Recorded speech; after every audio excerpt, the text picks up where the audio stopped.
सत्यजीत, कहां आप इस वक्त मौजूद हैं और जरा वहां की तस्वीर दिखा दीजिए। क्या रुझान वोटिंग को लेकर सुबह से अब तक का है? देखिए बिल्कुल देखिए, नवादा का ये जो है प्राथमिक विद्यालय बुंदेलखंड का ये पोलिंग स्टेशन है और इस वक्त आप देख सकते हैं कि पोलिंग का काम जो है वो चल रहा है। लोगों में अवेयरनेस दिख रहा है और सुबह से हम देख पा रहे थे कि बहुत भीड़ था और उत्साह की अगर हम बात करें तो स्पेशली एबल्ड जो है वो लोग भी घरों से बाहर निकल कर आ रहे हैं अपने ट्राईसाइकिल में और अपने फ्रेंचाइजी का एक्सरसाइज कर रहे हैं। इस वक्त जो है आप देखिए थोड़ा सा कंजस्टेड बूथ है, लोग जो है कतार में लगे हुए हैं, 2 गज की दूरी नहीं है लेकिन कई जगह जो है अलग अलग पोलिंग स्टेशन में हम लोगों ने देखा कि सर्कल्स बने हुए थे।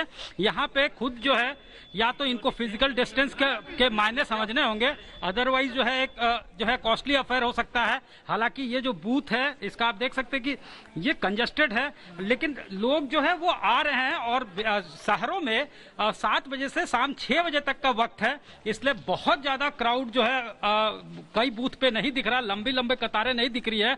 एक साथ लोग टुकड़े टुकड़े में आ रहे हैं, 12 लोग 14 लोग आ रहे हैं। कुछ लोगों से हम बात करेंगे। हालांकि यहाँ जो वोटर्स है, 1 मिनट बताइए आपका एज कितना है? 18? फर्स्ट टाइम वोटिंग कर रहे हैं? नहीं, आप पहले दे चुके हैं। इसके पहले दे चुके हैं। तो क्या यहाँ पे एजेंडा है? जब आप यहाँ वोट देने आए हैं तो किस तरह के उम्मीदवार को चुनना है, यहाँ की समस्याएं क्या है, क्या वो सब जो है फैक्टर है इस बार चुनाव में? हाँ है। क्या है यहाँ की, यहाँ का मुख्य जो मुद्दा है वो क्या है? ये तो देखिए, यहाँ का मुख्य मुद्दा है पलायन, बेरोजगारी, शिक्षा, विकास। ये सब अब तक काम नहीं हुआ है, चाहे कोई भी रहे, आरजेडी रहे चाहे जेडीयू रहे, अभी तक इस मुद्दा पे काम हुआ ही नहीं। तो वोटिंग का पैटर्न क्या, मतलब फिर कास्ट लाइन पे वोटिंग होता है? नहीं, कास्ट लाइन पे ना, इस बार वोट दिया जा रहा है। जो 15 साल दूर रहा सत्ता से, उसको इस बार वापस ला के देखना है ये काम करेगा कि नहीं करेगा।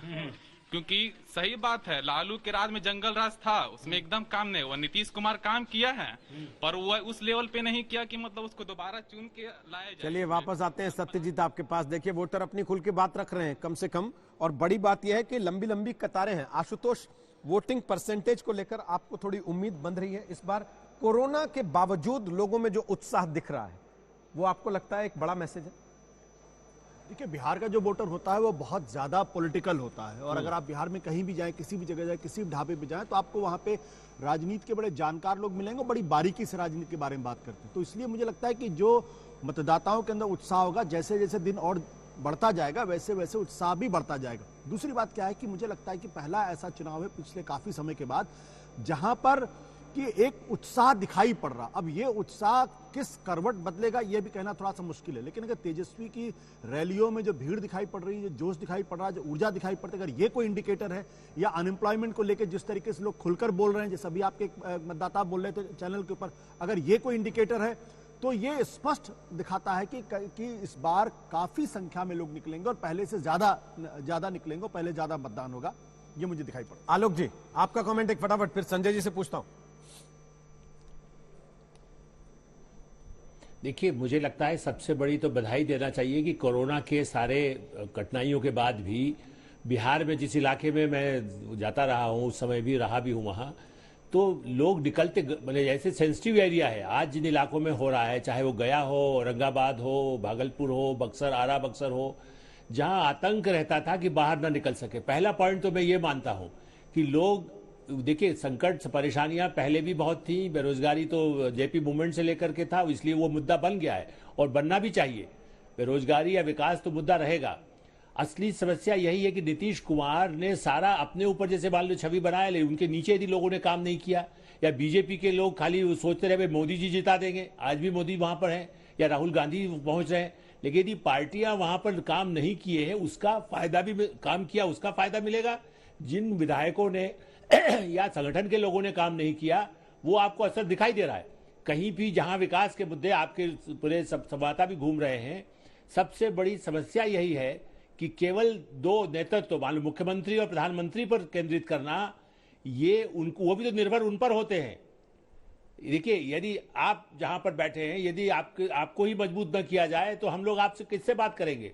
तो बेहतर ये था कि उनको भी मजबूती से वो लोग काम करते, तो शायद ये स्थिति इतनी ज्यादा नाराजगी दिखाई नहीं देती। लेकिन सही है, तेजस्वी ने कार्ड फिर से जाति वाला भी खोल दिया है बेरोजगारी के साथ, तो वो भी कन्फ्रंटेशन के मूड में भी हैं, क्योंकि उनको लगता है इस बार जो कुछ हो सकता है वो कर ले, ये सही है उनके लिए। जितना आगे वो बढ़ जाएंगे उससे उनको फायदा होगा, वो आगे अपना भविष्य देख रहे हैं। और नीतीश कुमार प्रधानमंत्री बनने का सपना देखते थे, अब वो प्रधानमंत्री पर निर्भर होकर के ही कोई चुनाव में अगली अपना मुख्यमंत्री पद बचा सकते हैं। चलिए, आप जो इशारा दे रहे हैं गठबंधन के अंदर की पॉलिटिक्स का, उसके उलट महागठबंधन ने कम से कम अपने अंदर की पॉलिटिक्स को इस बार पूरी तरह से रोक के रखा।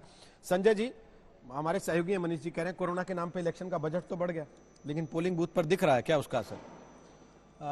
असर तो जो आपके संवाददाता हैं वही देख पाएंगे, लेकिन अगर मतदाताओं के नजरिए से देखें कि क्या सचमुच मतदान बढ़ेगा, क्योंकि इसके बारे में रोहित बहुत चर्चा हो रही थी कि कोरोना काल में क्या लोग आएंगे वोट डालेंगे। अगर इस इलाके को देखें जहां आज वोट पड़ रहे हैं, तो ये वो इलाका है जहां कंपैरेटिवली पिछले चुनाव में भी कम मतदान होता रहा है। बिहार में तकरीबन पिछले बार 52-53% मतदान हुआ था। बस इस इलाके में ये जो 71 सीटें जहां आज मतदान हो रहा है, यहाँ पे 50.5% ही मतदान हुआ था। और ये वो इलाका है जहां दलित बाहुल्य क्षेत्र है। इस पूरे इलाके में, पूरे बिहार में 15% दलित मतदाता हैं, लेकिन इन इलाकों में 20% दलित मतदाता हैं। लेकिन सुबह के जो उत्साह है जिसको देख रहे हैं, इसके हिसाब से मुझे लगता है शायद मतदान का प्रतिशत अच्छा रहेगा जैसा पिछले चुनाव में रहा, और ये एक बेंचमार्क होगा। अगर आज के चुनाव में मतदान का प्रतिशत अच्छा रहा तो आने वाले 2 फेज में भी मुझे लगता है मतदाता बड़े उत्साह के साथ निकलेंगे और वोट डालेंगे। लेकिन आज के चुनाव में अगर मतदान का प्रतिशत कम हुआ तो शायद इसका असर आने वाले 2 फेज पर भी पड़ेगा।